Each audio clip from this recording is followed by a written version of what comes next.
মানুষের যখন সাকরাত আরম্ভ হয় 500 ফেরেশতা একসাথে চাপ দিয়া ধরে।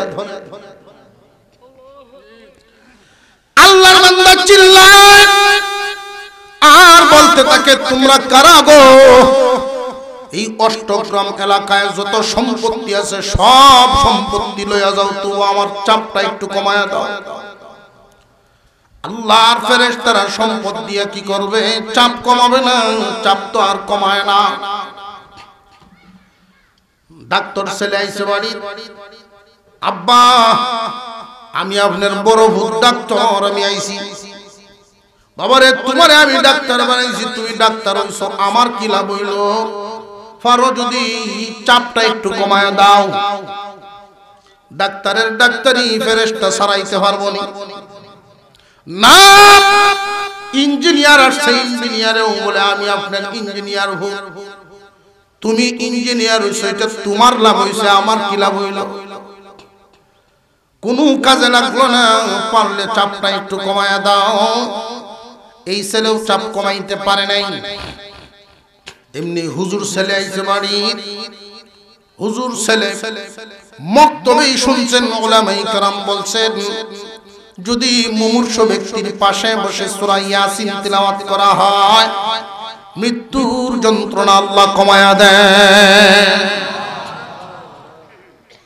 হুজুর ছেলে আইসাই যখন পড়া শুরু করছেন, বিসমিল্লাহির রহমানির রহিম, ইয়াসিন ওয়াল কুরআনিল হাকীম। আল্লাহ পাক ডাক দিয়া বলেন, হে ফেরেশতারা, তোমাদের কানে কি আমার কালামের আওয়াজ পৌঁছায় নাই? এই মুহূর্তে যদি আযাব কমায় না দাও তাহলে আমার কালামে ইজ্জত রক্ষা হবে না। আমার কালামের খাতিরে এই লোকের মৃত্যুর আযাব কমায়া দাও। 500 ফেরেশতা তাদের চাপ ছাড়িয়া দেয়। প্রত্যেকটা মানুষের ভবিষ্যৎ হলো দুই প্রকার। এক নাম্বার ক্ষণস্থায়ী ভবিষ্যৎ, 2 নাম্বার হলো চিরস্থায়ী ভবিষ্যৎ। ভবিষ্যৎ মানে কি? সামনের দিনগুলো। রে দুনিয়ার ইমানদার মুসলমান, আমাদের অনেক মুসলমান ভাই এই বিষয়টা বুঝতে চান না। ছেলেকে হোক মেয়েকে হোক শুধু একমুখী শিক্ষা দিলে শুধু ইহকালীন শিক্ষা হয়, ইহকালীন ভবিষ্যৎ গঠন করা হয়। এই ক্ষণস্থায়ী ভবিষ্যৎ গঠন করলে তো তার জন্য আপনি সঠিক সিদ্ধান্ত নিতে পারেন নাই। বাচ্চা এখন পড়াশোনা কি করবে, কোন লাইনে যাবে, আপনার বাচ্চা কিন্তু সিদ্ধান্ত নিতে পারবে না। গার্জিয়ান হিসাবে আপনাকেই নিতে হবে। আপনি যেই সন্তানকে এত আদর করেন, বাজার থেকে গিয়ে যদি দেখেন বাচ্চা ঘুমায় গেছে, ঘুমন্ত শিশুর চেহারাটা দেখলেও আপনার বড় মায়া লাগে। এই কলিজার টুকরা সন্তান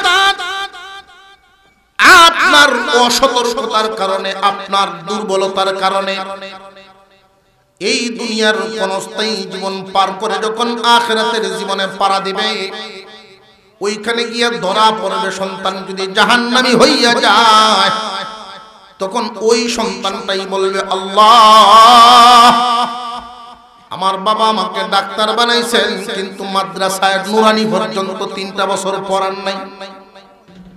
আমার বাবা আমাকে লক্ষ লক্ষ টাকা খরচ করে বিদেশের ডিগ্রি পর্যন্ত এনে দিয়েছেন, কিন্তু আমার আব্বা বাড়ির পাশের মক্তবে পাঠায় আমার 30 পারা কোরআন নজরানা শিখান নাই। কুরআনুল কারীম দেখে দেখে যেখান থেকে ইচ্ছা সেখান থেকে তিলাওয়াত করতে পারে, এই পরিমাণ যোগ্যতা অর্জন করায়া দেওয়া বাবার দায়িত্ব। আমরা ছেলে মেয়েকে শুধু লালন পালন করলাম, ও ভাই তাদের দায়িত্ব আছে। দুটোটা ভবিষ্যৎ আমাদের গড়ে দিতে হবে। এমন একটা শিক্ষা তাদেরকে দিতে হবে যেই শিক্ষার মাধ্যমে ইহকালও শিখলো পরকালও শিখলো, যেই শিক্ষার মাধ্যমে ইহকাল এবং পরকাল, ক্ষণস্থায়ী ভবিষ্যৎ এবং চিরস্থায়ী ভবিষ্যৎ, দুনু ভবিষ্যৎ গড়তে পারে। কথাগুলো বুঝে আসতেছে আপনাদের? সন্তানকে শুধু আপনি একমুখী শিক্ষা দিলেন, তার 12টা বাজায় দিলেন। সন্তান যখন কিয়ামতের দিন জাহান্নামী বলে ঘোষিত হয়ে যাবে, তখন এই সন্তানটাই ডাকতে থাকবে, আল্লাহ আনিয়া দেও মা বাপরে, আনিয়া দেও আমার গার্জিয়ান। এই গার্জিয়ানের উপরে পাড়া দিয়া তারপরে আমি জাহান্নামে ঢুকবো। নাউযুবিল্লাহ। গার্জিয়ানে যদি আমাকে নুরানি পর্যন্ত আগে পড়াইতেন, এরপরে যদি দুনিয়া শিখাইতেন তো কোনো অসুবিধা ছিল না। একটা বাচ্চা যদি 3 বছর পর্যন্ত নুরানিতে পড়ে, তার এই সময়টা তো আর নষ্ট হচ্ছে না। খুব ভালো করে বুঝবেন, 3 বছর একটা বাচ্চা যদি নুরানিতে পড়িয়া যায়, এইখানে শুধু যে আরবি শিক্ষা দেওয়া হয় এমন নয়। উলামায়ে কেরাম এই সিলেবাসটা করেছেন অত্যন্ত সুচিন্তিত ভাবে। 3টা বছর একজন মুসলমানের স্বপ্ন হলো তার ছেলেকে বড় করে সে ডাক্তার বানাবে। উলামায়ে কেরাম এমন ভাবে সুচিন্তিত ভাবে সিলেবাসটা করেছেন, ডাক্তার বানানোর স্বপ্নটা যেন তার নষ্ট না হয়, ইঞ্জিনিয়ার বানানোর স্বপ্নটাও যেন তার নষ্ট না হয়, এমন ভাবে সিলেবাসটা করিয়াছে। 3টা বছর মক্তবে নুরানিতে যদি পড়ে, ওইখান থেকে বাহির করে নিয়ে স্কুলে ক্লাস 4 এ ভর্তি করতে পারবে। এই যে ক্লাস 4 এ নিয়ে ভর্তি করবে, বাংলা ইংরেজি অঙ্ক কোনটাই সে কম পারবে না। রেগুলার ছাত্র যারা থাকবে এর চাইতে বেশি পারবে মুসলমানের এই সন্তানটা, যেটা নাকি নুরানিতে পড়িয়া গেছে। বরং কয়েকটা জিনিস খুব ভালো করে বুঝবেন। 1 নাম্বার, সে যে দিন শিকার তার উপরে জরুরি ছিল। মুসলমানের সন্তান হিসাবে যতটুকু দিন শিখা দরকার এতটুকু দিন সে শিখে ফেলল। 2 নাম্বার, নুরানিতে পড়ানোর কারণে তার যে হাতের লেখা হয়, স্কুল লেভেলের কলেজের মানুষ পর্যন্ত তার লেখা ইশা দেখবে। এগুলো আমরা পরীক্ষিত, আমরা প্র্যাকটিক্যাল দেখতেছি। আমরা এখানে যারা আছি খুব ভালো করে বুঝবেন। আজকের থেকে একটা নিয়ত করবেন, বিশেষ করে যুবক ভাই যারা আছেন, আমরা আমাদের সন্তানদেরকে প্রথমে নুরানিতে 3 বছর পড়ায়া এরপরে অন্য লাইনে নিব। কথা বুঝতে আসছে? কথা বুঝে আসছে নাকি? মহান মাওলাই করিম যেই অর্ডার দিয়েছেন, যদি আপনি সন্তানকে মুফতি বানানোর স্বপ্ন দেখেন তাহলে ভিন্ন কথা, মুফতি বানায়া দেন। ইহকাল এবং পরকাল উভয় জাহানের বরকত পাবেন। আর যদি আপনার সন্তান 3 বছর পর্যন্ত পড়াশোনা করার পরে অন্য লাইনে চলে যায়, নামাজটুকু শিখলো না শিখলো না, আমরা এখানে যারা আছি খুব লক্ষ্য করে বুঝবেন। প্রাইমারি স্কুলে যখন বাচ্চারা পড়াশোনা করে, ক্লাস 5 এ যারা পরীক্ষা দেয়, 100 ছেলে মেয়ে যদি ক্লাস 5 এ পরীক্ষা দেয়, ম্যাট্রিক পর্যন্ত যাইলে দেখবেন এই 100 পুরোপুরি নাই, অনেকগুলো কমে গেছে। কমেনি না? কমে না? ম্যাট্রিক পর্যন্ত গেলে দেখবেন 30 জন নাই, 70 জন দিল ম্যাট্রিক। 100-র মধ্যে যদি 70 জন ম্যাট্রিকে চলে আসে, ইন্টারে গেলে আরো 20 জন কমবো। ইন্টারমিডিয়েট পরীক্ষা দিল 50 জন, ডিগ্রি পর্যন্ত গেলে ওইখানে গিয়ে দেখবেন আরো 20 জন কমে গেছে। চাকরি করার মতো মন মানসিকতা প্রত্যেকেরই থাকে, কিন্তু 30 জন ডিগ্রিধারী মানুষ যখন চাকরি করার জন্য চেষ্টা করে, 30 জনের 30 জনে চাকরি পায় না, পায় মাত্র 10 জন। এই 10 জন যে চাকরি পাইলেন, 100 যে প্রাইমারি পরীক্ষা দিছেন মনে আছে? 100 ছেলে মেয়ে একসাথে প্রাইমারিতে পরীক্ষা দিল। গার্জিয়ানদের ইচ্ছা ছিল দুনিয়া শিখানো, কিন্তু দুনিয়া শিকার ক্ষেত্রে দুনিয়াতে কামিয়াব হইল তারা, সরকারি চাকরি হইল যারা। মাত্র কয়জন? 10 জন। বাকি 90 জনের হালতটা একটু খুঁজিয়া দেখেন। এই 90 জন তো সরকারি কোনো চাকরি পায় নাই। এখন এই যে মাদ্রাসায় কিছুদিন না পড়ার কারণে, শুধু স্কুল একমুখী পড়াশোনা করার কারণে এই 90 জন দুনিয়া তো পাইলই না, দিনের অবস্থা তাকায় দেখেন, দিনও পাইল না, দিনও গেল, দুনিয়াও। আর এই যে 10 জনে সরকারি চাকরি পাইছে, এরা কি এই 10 জন কি দিন দুনিয়া দুটোটা পাইছে না শুধু দুনিয়া পাইছে? শুধু দুনিয়া পাইছে। পক্ষান্তরে আরেকটা উদাহরণ পেশ করি, এটা তো শুধু একমুখী পড়ার কারণে। একটা বাচ্চাকে আপনি 3 বছর পর্যন্ত নুরানিতে পড়ায়া স্কুলে নিয়ে গেলেন, মেট্রিক পর্যন্ত পড়িয়ে সে আর পড়লো না, পড়া বাদ দিয়ে দিল। এই বাচ্চাটা মসজিদে গেলে নামাজ কি কারোর কাছে জিগায়া শিখন লাগবো না? তার শিখা আছে। যদি আপনার এই বাচ্চা ইন্টার পাস করে, ডিগ্রি পাস করে বা সরকারি চাকরিজীবীও হইয়া যায়, দিনও পাইল, দুনিয়াও পাইল।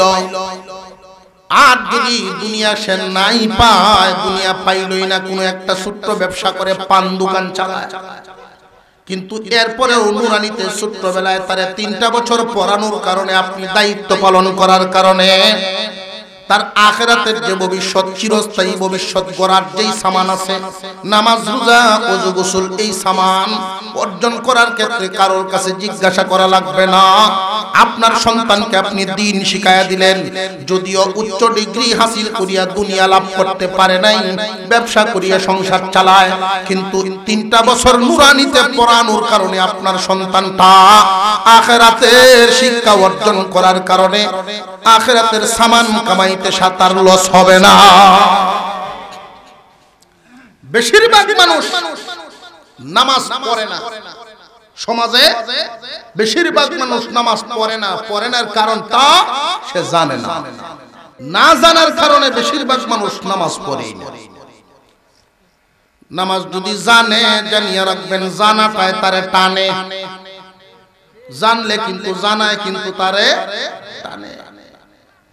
যে জানে জানায় তারে টানে, যে জানে না ধাক্কা দিলেও জানে না।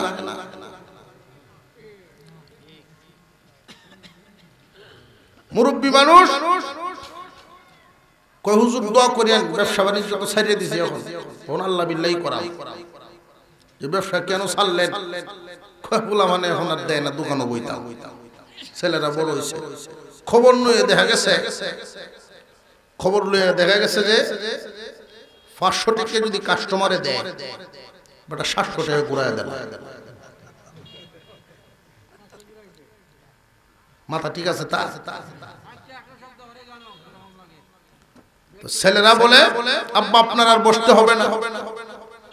আসলে কি ব্যবসায়ী বেড়ে ছাড়ছে না, ব্যবসায় তারে ছাড়ছে, ব্যবসায় তার ছাড়ছে। গৃহস্থী ছেড়ে দিছে, পানি বাদ খায় 3 কের ক্ষেত আলবাইতে হতো, আর এখন ক্ষেতের আইলে দায়িত্বে গেলে ফুরিয়ে যায়, মাথা ঘুরান মারে। বাবা রে, গৃহস্থী তো তুমি ছাড়ো নাই, গৃহস্থী তোমারে ছাড়ছে। ব্যবসা তুমি ছাড়ো নাই, ব্যবসায় তোমারে ছাড়ছে। সমাজ তুমি ছাড়ো নাই, সমাজে তোমারে ছাড়ছে। সংসার তুমি ছাড়ো নাই, সংসারে তোমারে ছাড়ছে। এখন রাস্তা দিয়া হাঁটে আর খুঁজে, কই হারাইলাম যৌবন কাল, কই হারাইলাম শরীরের শক্তি। আগে নামাজে দাঁড়ায় আমি 20 মিনিট দাঁড়ায় থাকতে পারতাম, কিন্তু এখন 2 মিনিট। ইমামের কেরাতটা যদি একটু লম্বা হয়, মনে মনে গুসা উঠে, মনে মনে মুরব্বী গুসা উঠে। মসজিদ তো বাইরে একটু পিছন দিয়ে যে ময় মুরব্বী রাস একটু খেয়াল রাখুন। আপনি তো আপনার আন্দাজে পড়তে থাকবেন, আমরা যে কোমর বেদনা এটা তো খেয়াল দেয়। কথা বুঝাইতেছে? সব কিছুর থেকে যখন মানুষ ফারেক হয়, এই মানুষটা পরে মসজিদে যাইতে চায়। কিন্তু মসজিদে যে যাইতে চায়, এটাও কেমন যাওয়া যায়? কইলা যায় না, ফরমায় জীবনে অভ্যাস নাই। বিবি সাহেব কয় কি ব্যাপার, মসজিদে যাই না গেলে? কয়েকটা যায়, আমরা চিন্তাই না তো। ফুলা ফানেও গেলে সমাজের মানুষ এরকম একটা বুড়ি মানুষ নামাজ না পড়ে, বেটা পড়ছে না বেকায়দা। বিরাট বেকায়দাত করছে। আল্লাহর ডরে তো নামাজ জীবনে পড়ছেই না, এখন ফুলাফানের ঠেলা বিবি সাহেবের গায়ে ওই শয়তানটা গরু বয়ে কেট করে মসজিদে যায় না। বউয়ে শয়তানটা কি করব, এই বুড়া বয়স করে অবশেষে মসজিদের কানি লয়ে গিয়ে মসজিদের কানি দেখে বয় ফইলা ফইলা মসজিদে গিয়ে কিছু কয় না, কয়েকদিন গেলেই দেখবেন এই জাতের মুসল্লি মাতাব্বরি লয়ে এলে মসজিদে গিয়ে ইমাম সাহেবের পিছনে লাগে, ইমাম সাহেব নামাজ পড়ায় পড়ে যান গে কই, আপনি দৌড় মারে যান গে কোন? ইমাম সাহেব কয় আচ্ছা ক এই গজব ভাই আমার উপরে নাজিল হইছে।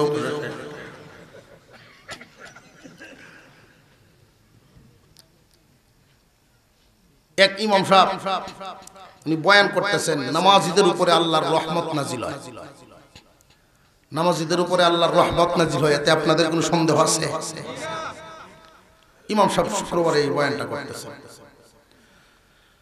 যে সর্বপ্রথম এই রহমত যখন নাজিল হয় ইমামের উপরে পড়ে, এরপরেই এই রহমত চলে যায় ইমামের পিছনে যিনি দাঁড়ায় তার উপরে। এই বেড়ায় হুনিয়া এই মনে মনে চিন্তা করলে তাহলে এই জায়গাটা লোনের দরকার।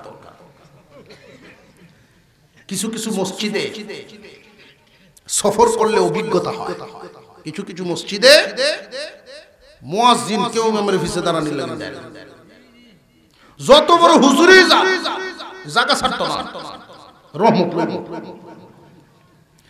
রহমত লইলে এই জায়গা দাঁড়ানোর একটা যোগ্যতার দরকার আছে না? কেমন যোগ্যতা? যে নামাজ পড়ানোর মতো যোগ্যতা। ইমাম সাহেব নামাজ পড়াচ্ছেন, ওনার সমস্যা হইতেই পারে, যদি সমস্যা হয়ে যায় বাকি নামাজটুকু শেষ করবেন পিছনে পিছনে, উনি নায়েবের মতো প্রতিনিধির মতো। বড় বড় মুফতি সাহেব গেল বেটা জায়গাটা ছাড়তো না, বেটা নিশা লাগিয়ে বললো এই জায়গা দখল করো, বাসাত গিয়ে কয় বেআই যে একটা জায় নামাজ দিছি না আমারে, যে বলে নামাজ পড়তো না এই সময় জায় নামাজটা দিয়েছেন গরু তুললে তুইছে বউ এই জায়গায় জায় নামাজ তুমি কি করতা? 3 দিন হয়েছে মসজিদে গেছ, কয়েকটা জায়গা দখল করা,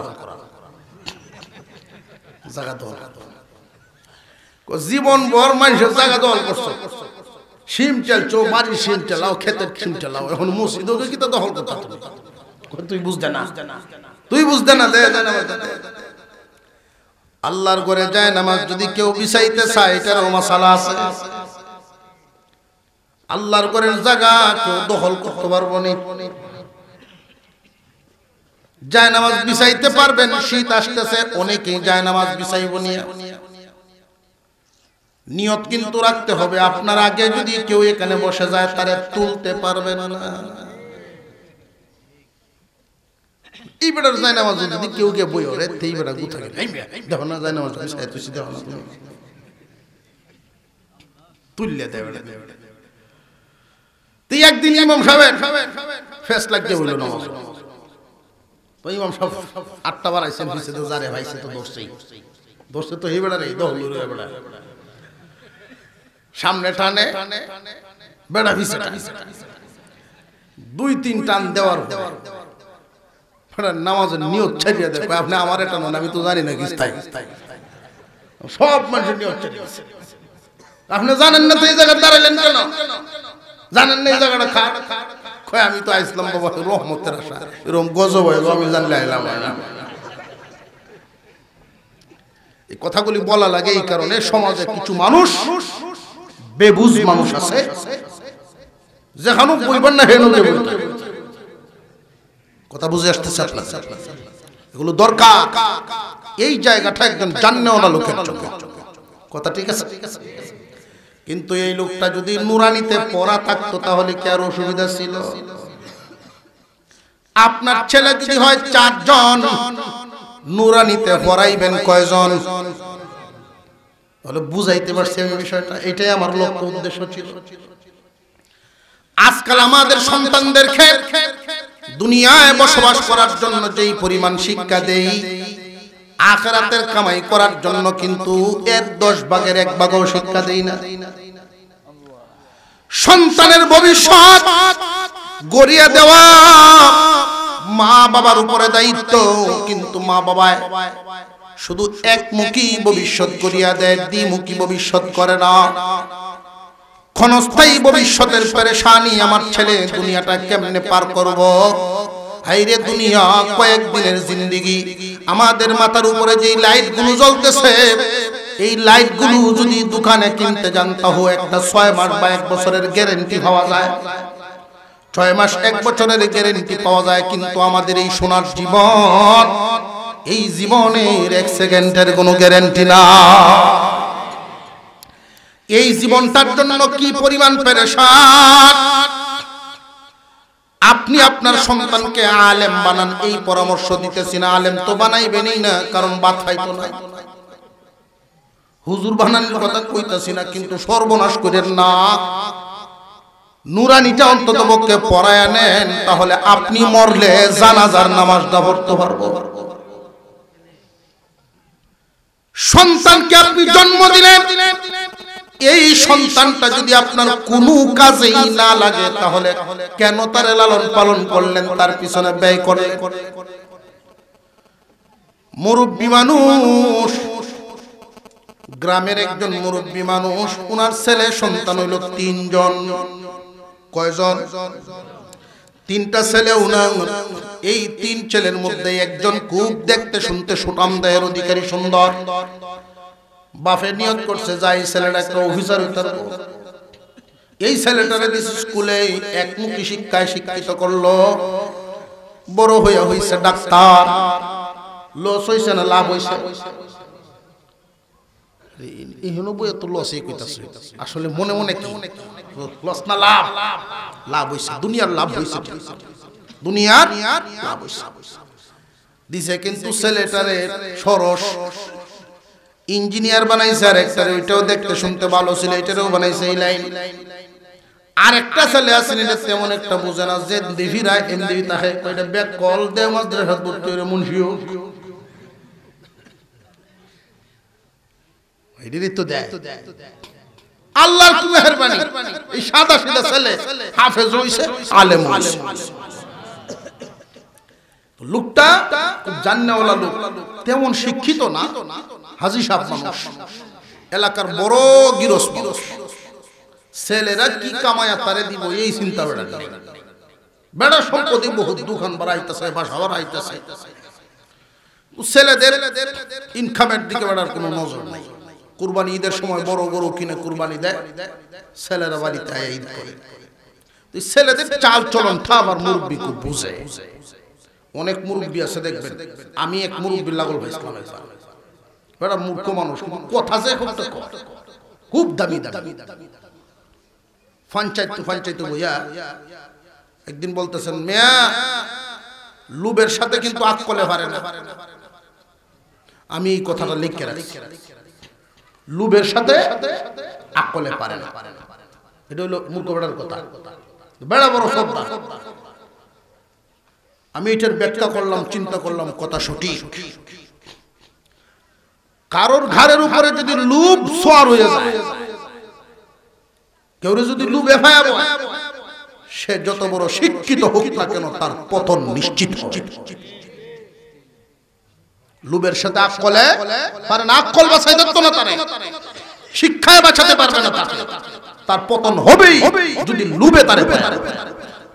লুবের সাথে আকলে পারে না, লুব মারাত্মক ক্ষতিকর। এবারে এমন এক মাধ্যম গ্রাম্য এলাকার লোক, 3 পুত্র যে 3 লাইনে পড়াইলো, চিন্তা ভাবনা করে এদের চাল চলন দেখলে ঈদের সময় যখন বাড়িতে সেই 2 ফুতে চিন্তা করে আব্বার টেহা পয়সার অভাব নাই, আব্বারে আমরা দিতাম কিতা, বরং যাও না সময় গাড়ি ভাড়া লইয়া যায়। আর এই হুজুর যে ব্যাককল যাটা আছে, এটা আয় আব্বারে 10,000 টাকা কুরবানি দিতে লাগে। মুরব্বী মানুষ বিবিরে ডাক দিয়া বলে, বিবিরে সন্তান তো 3 জন, কিন্তু ওইটাই টাকা কেন দেয় জানোনি? যে বেককলফু, যে না না, আসল কারণ কি জানোনি? ওই বেককলফুতে এমন লাইনে পড়াশোনা করছে, বেককলফুতে জানে যে কুরবানি একটা ইবাদত, আর এই 2টা জানে কুরবানি হইল গোশত খাওয়ান। কথা বুঝাইছে? এই দুইটা জানে কুরবানি গোশত খাওয়ানোর জন্য শরীক হয় না, আর এই হুদা জানে এটা একটা ইবাদত, ইবাদতে শামিল হইতে চায়। গরু সুর, এলাকার নাম করা গরু সুর। কুরবানি ঈদের পরের দিন বেওয়াই আইসা বাড়ি বেড়াইতো, বেওয়াই গরু কত দেন ছিলেন, আপনি জানেন না আমি কি করি। কুরবানি দিয়া হ্যাঁ, কুরবানি গরু শুরু করতে কি লাভ হইল? লাভ যে হইতো না তো আমি জানি। গরু চুরি উঠছি গুণা হইছে, কুরবানি দিছি সব হইছে, সবে গুণা সমান মাঝখানে বড় হিসাব মিলাইছে। নাউজুবিল্লাহ বিল্লাহ। এক মুখে শিক্ষা হাসিল করব, এই জাতের হিসাব মিলাই। কথা বুঝে আসতেছে? قال النبي صلى الله عليه وسلم إن الذي ليس في جوفه شيء من القرآن كالبيت الخريب। আল্লাহর নবী বলেন হাদিস শরীফে, যার ভিতরে কোরআনের কোনো অংশ নাই তার ঘরটা হলো মানব শূন্য ঘরের মতো। তার ভিতরটা মানব শূন্য ঘরের মতো। কোন একটা বাড়ি 1 কোটি টাকা খরচ করে বাড়ি বানাইছে, সব থাকে লন্ডন। 5 বছর 10 বছর পরে আসে, আইসা যখন দরজা খুলে তালা খোলার পরে এই ঘরটা কি যেমন রেখে গেছিল এমনই থাকবে। ব্যাঙ থাকবো, ইঁদুর থাকবো, শিকা থাকবো, থাকবো না থাকবো না, বহু প্রাণীর বসবাস। আল্লাহর নবী এটাই বুঝাইছেন, যদি তোমাদের ভিতরে কোরআনের কোনো অংশ ঢুকাইতে না পারো, তোমাদের ভিতরটা হবে বিরান ঘরের মতো। শয়তান বিভিন্ন রূপ ধরিয়া তোমার ভিতরে বসবাস করবে। সন্তানের ভবিষ্যৎ নষ্ট করে দিবেন না, একমুখী চিন্তা ভাবনা করে সন্তানের ভবিষ্যৎ নষ্ট করে দিবেন না।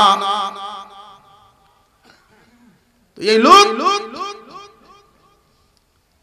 চিন্তা করলো 3 পুত্র তাকে 3 জন শহর, একজন মসজিদের ইমামতি করে, মাদ্রাসাও চালায়, এই যে বেকল হোক যেটা, আর আরেকজন ডাক্তার, আর একজন ইঞ্জিনিয়ার। কয়েকে দেখে আই ওরা ছাতি ব্যাগ ট্যাগ লইয়া ঘুরিয়ে দেখে আই এরা কোন হালতে আছে। হাজি সাহেব ফইলাই গেছে ইঞ্জিনিয়ারের বাসা, গিয়া দেখে তার ইনকাম হইল মাত্র 3 লাখ, এর দরকার 6 লাখ।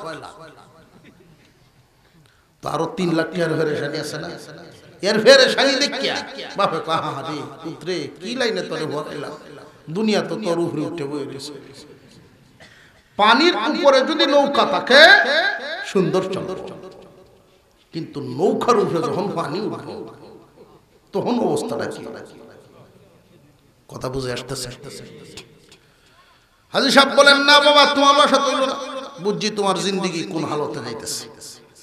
আয়া পড়ছে, ডাক্তারের হালতটাকে দেখে আয়া দেখেন কিস্তির উপরে প্লট রয়েছে, প্লট কিনে না শহর, প্লট কিনিয়া একটা প্লট কিনে এটার উপরে আবার বিল্ডিং শুরু করছে, এর উপরে দুনিয়া উঠছে।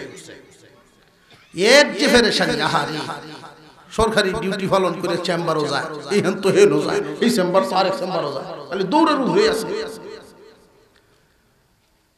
ইঞ্জিনিয়ারের ফোন দেয়, মিস্ত্রিদের ফোন দেয়, মাল লাগবো, রড লাগবো, সিমেন্ট লাগবো, এই সেই বক্ষ কতটা। আর এদের ডাক্তার দিও কি ফেরেশানি। তো হঠাৎ করে হাজী সাহেব তাকায়া দেখে এক রোগী গুছায় আইতাছে, ডাক্তারের ভূত আজ গো ভাই। হাজী সাহেব ছাতিতে লইয়া আগ গইছে, বাজান কিতা হইছে হুমি। এবারে যে ডাক্তারের বাপ হইতে আর কয়টা কিতা হইছে হুমি কয়, মুরব্বি দেখেন কামটা যে করছে, আমি 2 কের খেত বন্ধক দিয়ে আইছি চিকিৎসা করাইতে, আর আমার প্রেসক্রিপশনে লিখে দিছে 100 বস্তা সিমেন্ট একটা ওরে দিন 3 বার, 100 বস্তা সিমেন্ট একটা হইলে দিন 3 বার। বাপে তো বুঝছে রে, এটা যখন রুগী দেখে মনে হয় মিস্ত্রি ফোন দিছি সিমেন্ট লাগবে 100 বস্তা, এটা প্রেসক্রিপশনে লিখে আছে। আহা দুনিয়া মাথা দেখতে আসছে। মুসলমান ইমানদার ভাইরা আমার, সন্তানকে পড়াশোনা করাইবেন একমুখী না দুনো লাইন? এক লাইন যদি পড়ান তাহলে কোনো ফায়দা নাই, শুধু মাদ্রাসায় যদি পড়ান তাহলে সব শিক্ষার সমন্বয় আছে না নাই? আপনার সন্তানকে যদি আপনি মাদ্রাসার লাইনে পড়াইতে পারেন, লাভ কি খুব ভালো করে বুঝবেন। মানুষের যখন সাকরাত আরম্ভ হয় 500 ফেরেশতা একসাথে চাপ দিয়া ধরে,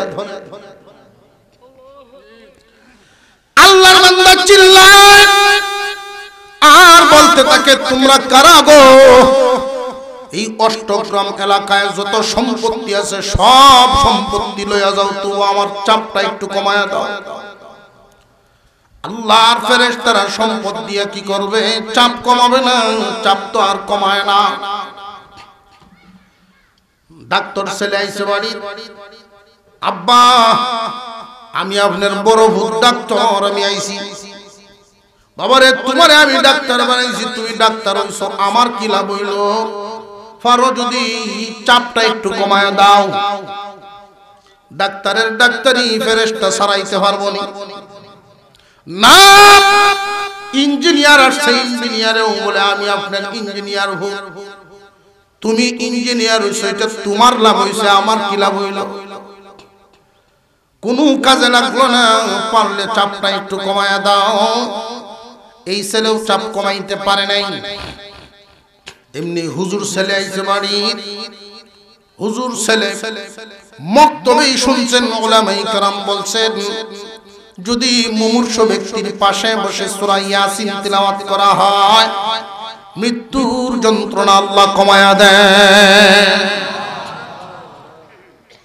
হুজুর ছেলে আইসাই যখন পড়া শুরু করছেন, বিসমিল্লাহির রহমানির রহিম,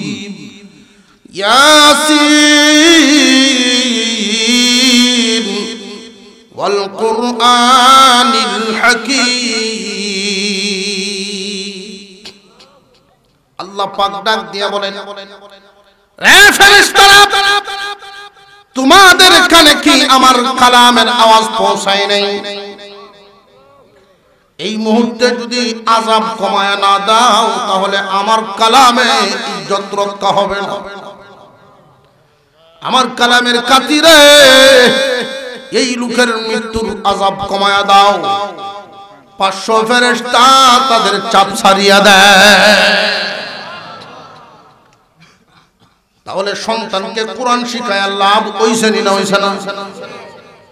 এই কোরআন শিখানোর কারণে 3টা বছর মোরানিতে যদি পড়ায়া 30 পারা কোরআন তারে দেখিয়া দেখিয়া মুখস্থ না হোক, যেখান থেকে ইচ্ছা সেখান থেকে পড়তে পারে। সহি শুদ্ধভাবে কোরআন শিক্ষা দেওয়ার কারণে মা বাবার লাভ হয়ে গেল।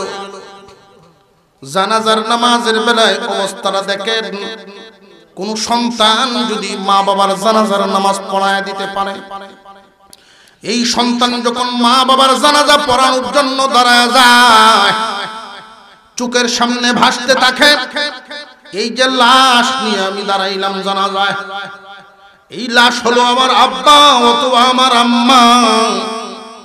এমনি ইমামের চোখে কিন্তু ভাসতে থাকবে আমাকে আলেম বানানোর জন্য আমার আব্বা কি কষ্ট করছে, আমাকে আলেম বানানোর জন্য আমার আম্মা কি কষ্ট করেছে।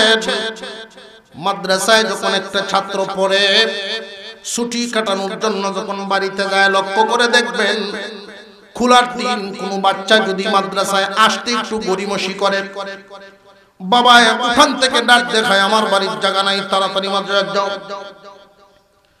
এই ছেলেটাকে পাক করে নিয়া মা আস্তে করে বুঝাইতে থাকেন, বাবারে বাড়িতে থাকিও না, তুমি মাদ্রাসায় চলে যাও।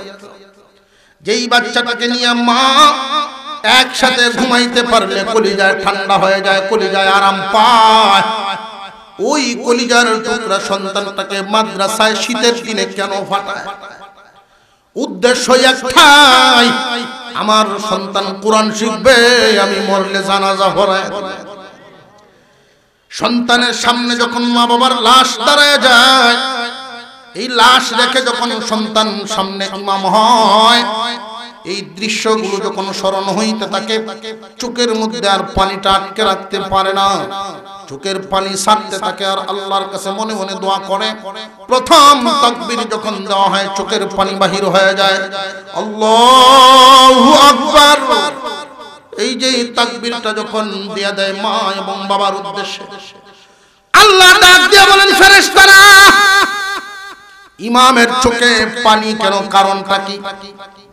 ফেরেশতারা বলেন, আল্লাহ এই ইমামের সাথে রক্তের সম্পর্ক আছে, লাশে মা অথবা বাবা এই ইমামকে কোরআন শিখানোর জন্য মা বাবাও মেহনত করছে, মা বাবাও নিজের দুনিয়ার লোভ লালসা বাদ দিয়া দ্বীনের মহব্বতে তাদেরকে কোরআন শিখাইছে। এইগুলো মনে হয়ে গেছে, এই জন্য ইমাম কান্দে। আল্লাহ পাক বলেন, ফেরেশতারা রে সাক্ষী থাকো, আমি ইমামের মা বাবার 80 বছরের গুনাহ মাফ করে দিলাম।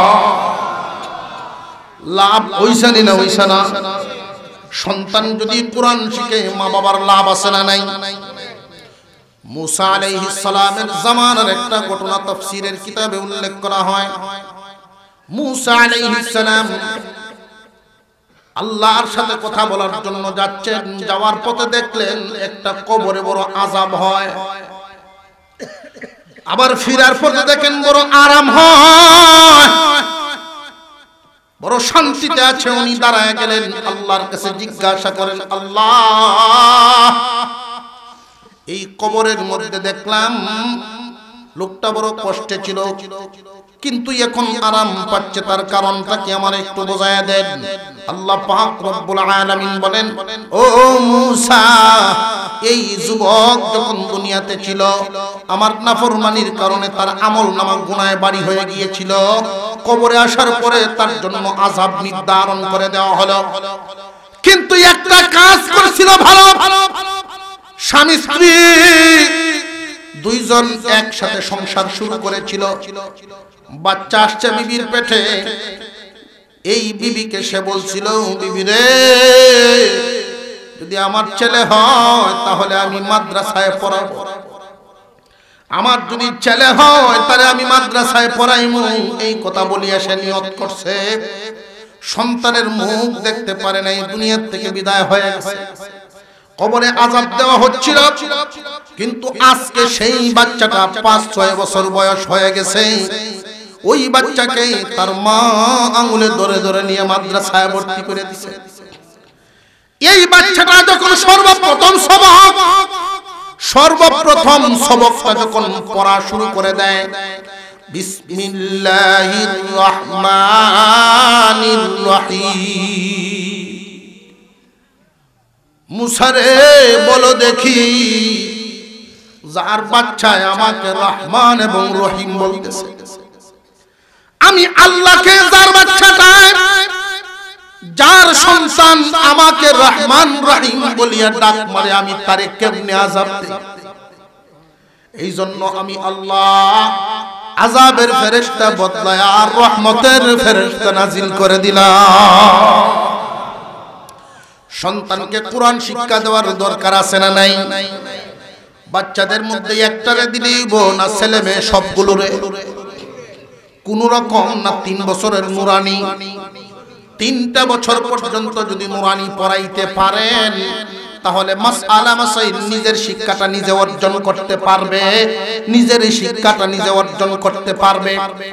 নামাজ কেমনে পড়া লাগে এই প্রশিক্ষণ এখানে 3 বছরের ভিতরে দেওয়া হয়।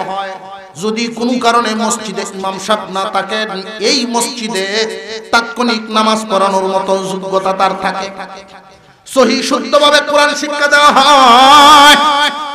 অনেক মানুষের ধারণা হয় এমন, হুজুর আমার ছেলের যে স্কুলে পড়াইলাম তার ইসলাম তো সে শিখছে, বাংলা বই পড়িয়ে পড়িয়ে অনেকেই আছেন সূরা মুখস্থ করছে। আপনারাই নিজেরাই বলেন আপনার তিলাওয়াত মাদ্রাসায় পড়ুয়া ছাত্রের মতো হবে? কখনো নয়। আমরা ভাই এই অভিজ্ঞতা অর্জন করি, আপনাদেরকে এই কথাগুলো বলি। জিন্দেগি খাটায় দিছে, তাব্বাত ইয়াদা আবে লাহাবে ওয়া তাব্বে, মায়া আগে না পড়ে। গত 2 মাস আগের কথা, গত 2 মাস আগে আমার এলাকার একটা জামাত 40 দিনের জন্য পাঠাইলাম উসুল করে, মুরব্বীদের জামাত। 2 জন আলেম সাথে দেওয়া হলো, দুজনেই বক্তা মানুষ, আলেম মানুষ। ওনারা চিন্তা করলেন আর কিছু দেই আর না দেই, 4টা সূরা তাদেরকে শিখায় দেই, কারণ নামাজ নষ্ট হওয়া যত শর্ত আছে এর মধ্যে 1 নাম্বার কারণ, নামাজে যদি কেউ ভুল তেলাওয়াত করে, অশুদ্ধ তেলাওয়াত করে, নামাজে অশুদ্ধ তেলাওয়াত করলে নামাজ বন্ধ হয়ে যায়। আপনারা হয়তো কইতেন পারেন হুজুর যা বেটাগিরিটা করলেন না, এটা আমরার বেটাগিরিটা, এটা আপনার বুকামি। আমরার বেটাগিরি না আপনার বেকলামি? আপনার বেকলামি আপনি বললেন না কেন? আপনার আব্বার বুকামি আপনার আব্বাই পড়াইলো। নুরানিতে যদি 3টা বছর আপনি পড়ে ফেলতেন তাহলে আমি আপনার সামনে এই বেটাগিরি করতাম পারলাম না, আমি বলতে পারতাম না যে আপনার নামাজ হতো না, এটা কইতাম। এই 2 জন মুরব্বী, 2 জন আলেমকে যে জবাবটা পাঠাইলাম, তারা ভিডিও করে আমার মোবাইল ওইটাও হনো রইছে, রাখছি, মাঝে মাঝে দেখি আর আসি। তাব্বাত ইয়াদা আবি যে সূরা পড়াইতেছে, হাম্মালাতাল হাতাবার পড়াইতাল না, হাম্মালাতাল হাতাল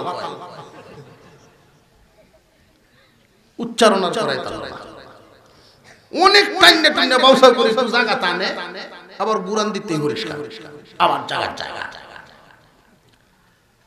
অনেক মসজিদের ইমাম সাহেব তারা চেষ্টা করেন মুসল্লিদেরকে কয়েকটা সূরা মুখস্থ করায় দেওয়ার জন্য। সপ্তাহ 15 দিন পর্যন্ত মস্ক করা ইমাম সাহেব, 8-10 জন মুসল্লি তারাও ভরতাছে, সাথে সাথে ভরতাছে। ইমাম সাহেব যদি কয় যে আগামী ওয়াক্ত আমি হুনাম কেলা কি পরিমাণ ফারুল তের পরে ওয়াক্ত ইমাম একলাই নামাজ পড়ব, মুসল্লি আর গেলেই ধরবো।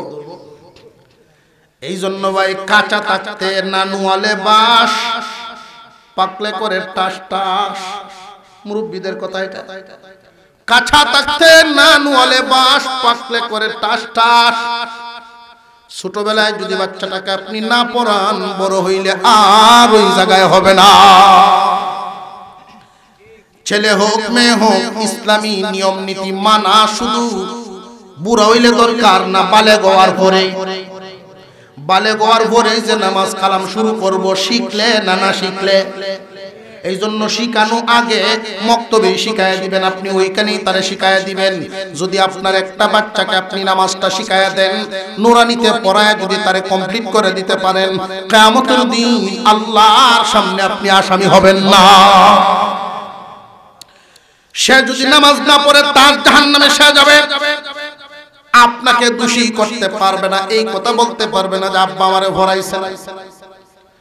আমরা গার্জিয়ান আমাদের দায়িত্ব পালন করি, বাকি হলো তার আমল। আমরা তো আমাদের দায়িত্বটুকু পালন করা চাই আমাদের সন্তানদেরকে। যারা বয়স্ক হয়ে গেছেন তারা গিয়া নিজের ছেলে মেয়েদেরকে তালিম দিবেন। হুজুর এই কথা বলছেন, মারে বাবারে আমি ভুল করছি, জানছি না, তোমরা পড়াইতাম পারছি না, তোমরা তোমাদের বাচ্চাগুলোরে পড়াইবা। আপনার একটা কথার কারণে যদি আপনার বংশধরের মধ্যে কোনো হাফেজ আলেম হয়ে যায়। قال النبي صلى الله عليه وسلم من قرأ القرآن فاستظهره فأحل حلاله وحرم حرامه أدخله الله الجنة وشفعه في 10 من أهل بيته كلهم قد وجبت له النار। আল্লাহর নবী বলেন হাদিস শরীফে, কোন মানুষ যদি কুরআনুল কারীমের হাফেজ হয়, এই হাফেজদেরকে আল্লাহ মর্যাদা দিবেন হাসরের মাঠে। কি মর্যাদা? একজন কুরআনের হাফেজ 10 জন জাহান্নামীর জন্য দোয়া করতে পারবে। যেই 10 জনকে জাহান্নামের সাজা ঘোষণা হয়েছে, এই দুনিয়ার জমিনে জেলখানাগুলোর মধ্যে সমস্ত আসামির কি সাজা সমান না বেশ কম আছে? বেশ কম হয় কেন? অপরাধে বেশ কম, যার অপরাধ যেমন সাজাও হয়। আল্লাহর নবী বলেন সাজা ঘোষণা হয়েছে, কেউ 500 বছর জ্বলবো, কেউ 1000 বছর জ্বলবো, কেউ 1 লাখ বছর জ্বলবো। যে হুজুর 1 লাখ বছর আছে এরকম কেউ, যে 1 লাখ বছর থাকতো না কেন? এক ওয়াক্ত নামাজ না পড়লেই তো 2,88,00,000 বছর। এক ওয়াক্ত নামাজ না পড়লেই 2,88,00,000 বছর এক হুকমা। এই পরিমাণ সাজা ভোগ করা হয়ে গেছে, রায় হয়ে গেছে, তার সাজা এই পরিমাণ। যদি কোন কোরআনের হাফেজ তার জন্য সুপারিশ করে বসে, এই হাফেজের মর্যাদার খাতিরে আল্লাহ পাক ওই রকম সাজা প্রাপ্ত 10 জন আসামিকে মাফ করিয়া দিবেন। 10 জন আসামি। কারা কারা হবে? এই কারা কারা হবে? এর মধ্যে 1 নম্বরে বাবা, মা, দাদা, দাদি, নানা, নানি, শ্বশুর, শাশুড়ি। বাকি রইল আরো কয়জন?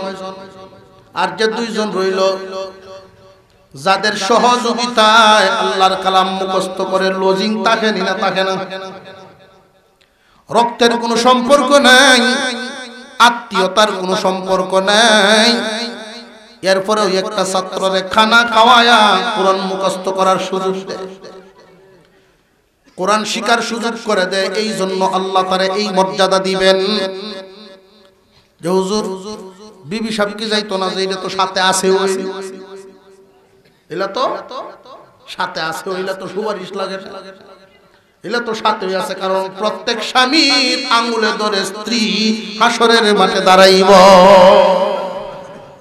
আমার এক বেলায় জিজ্ঞাসা, হুজুর জান্নাতে গেলে আমরা বাবুল্যের মা আমার সাথে যাইব? আপনার বাবুল্যের মা গেলে আপনার কি সমস্যা? হুরিয়াছে হুজুর, আমার হুরিয়াছে, রাখছে আর না, আমার রাখছে আর না, মানে এই রেলই আমি আর যাইতে রাজি। স্বামী স্ত্রীর মহব্বতটা সাংঘাতিক ব্যাপার। আজকে মাদ্রাসার মাহফিলের জন্য আমি ইলমি গুরুত্বের একটা আলোচনা করতেছি। অন্য কোন সময় যদি সাক্ষাৎ হয় ইনশাআল্লাহ, স্বামীর কাছে স্ত্রীর পাওনা থাকে, স্ত্রীর কাছে স্বামীর পাওনা থাকে। কোরআন হাদিসে বর্ণিত কিছু সবক আছে, এই সবকগুলো মাইনে চলতে পারলেই স্বামী স্ত্রী সংসার সুখের হয়। কিয়ামতের কঠিন ময়দান যখন আরম্ভ হবে, কুরআনুল কারীম জজের সাথে উকিল যেমনে জেরা করে, আল্লাহর কালাম এই উম্মতে মুহাম্মাদের জন্য, আপনাদের জন্য, এখানে যারা বসা আছেন আপনাদের জন্য আল্লাহর কালাম এইভাবে সুপারিশ করতে থাকতে। অনেকেই জামলি মেরে দিয়েছে, সুবহানাল্লাহ কইছে না, জবান খুলে বলেন সুবহানাল্লাহ। কেমনে হইতাম না আল্লাহর কালাম যে কেমনে সুপারিশ করবে? মহান মাওলাই কারীম লৌহে মাহফুজ কে বলবেন, লৌহে মাহফুজ, তোমার কাছে আমার কালাম ছিল, আমার কালাম, এই কালামের হেফাজত কি পরিমাণ করেছো? আল্লাহ পাক রব্বুল আলামিন বলবেন কি পরিমাণ হেফাজত করেছো? লৌহে মাহফুজ বলবে আমার কাছে আপনার কালাম হেফাজতেই ছিল, কিন্তু জিবরাইল আমিন আমার কাছ থেকে এই কালাম নিয়ে গেছে। আল্লাহ পাক রব্বুল আলামিন বলবেন জিবরাইল আমার কালাম কই, আমার কালাম দাও। কালাম মানে কি? আল্লাহর কথা। আপনি যদি কথা বলেন আর এটা রেকর্ড করা হয়, ক্যাসেট আছে না নাই? আল্লাহ পাক রব্বুল আলামিনের রেকর্ড করা কথা আল্লাহর কালাম। মহান মাওলাই কারীম আপনি আমার রব, সেই আল্লাহর কালাম। জিবরাইল আমিন বলবেন আল্লাহ আপনার কালাম লৌহে মাহফুজ থেকে নিয়া আপনার হাবিবের কাছে আমি পৌঁছায় দিই। হুজুর আকরাম সাল্লাল্লাহু আলাইহি ওয়াসাল্লামকে ডাক দেওয়া হবে, হাবিব আমার, আমার কালাম কই, আমার কালাম কই? আল্লাহর হাবিব ওই সময় বলবেন আল্লাহ আপনার কালাম আমার উম্মতের হেফাজতে দিয়ে আসছি, আমার উম্মতের আপনার কালামের হেফাজত করবে। আল্লাহ পাক রব্বুল আলামিন উম্মতকে জিজ্ঞাসা করতে চাইবেন, আল্লাহর হাবিব বলবেন, আল্লাহ আমার উম্মতকে জিজ্ঞাসা করিয়েন না, আপনার কালামকে জিজ্ঞাসা করে। আল্লাহ পাক রব্বুল আলামিন ডাক দিবেন আল্লাহর কালাম, তখনই হাফেজে কোরআনদের সিনার ভিতর থেকে, হাফেজে কোরআনদের সিনার ভিতর থেকে আল্লাহর সামনে গিয়ে হাজির হবে। আল্লাহ পাক রব্বুল আলামিন বলবেন, তোমার হেফাজত কারা কারা করছে? আমার হাবিবের উম্মতেরা তোমার হেফাজত কেমনে করছে?